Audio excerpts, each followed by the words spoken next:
All right, example 2. It tells us to prove that sine of x minus cosine of x, all of that squared, is equal to sine of x, sine squared of x minus cosine squared of x, that it is not an identity.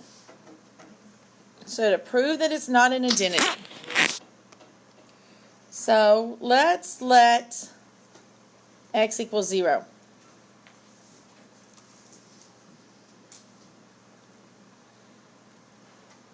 So if x equals 0, let's go and let's find what sine of x is and what cosine of x is. So for sine of x, that would mean we're looking for sine of 0. And remember, 0 has an ordered pair. What is the ordered pair over here at 0? 1, 0? Sine is which value, the x or the y?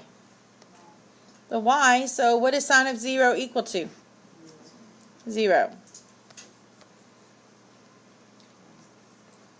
So cosine of x, then it's just going to be that cosine of 0. And what is cosine at 0? It's 1. It's our x value, right?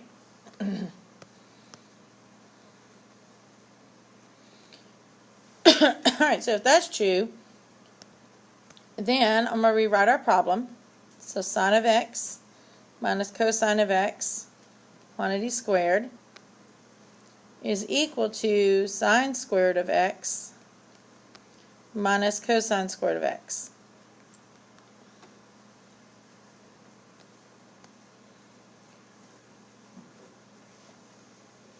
And then let's plug in our numbers.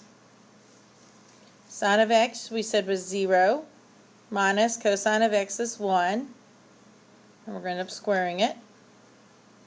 And we said that's equal to sine squared of x, which means sine of x, and then we square that, so that would be that 0 squared, minus cosine of x, all of it squared, so put in your cosine and then square it. And then just work that out. So when I work that left side, I get negative 1 squared. What is negative 1 squared? 1.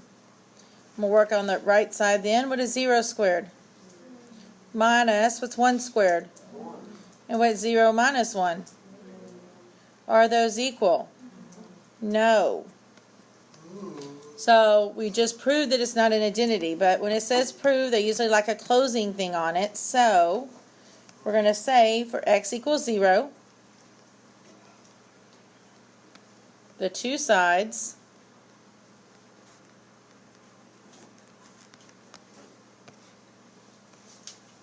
are not equal,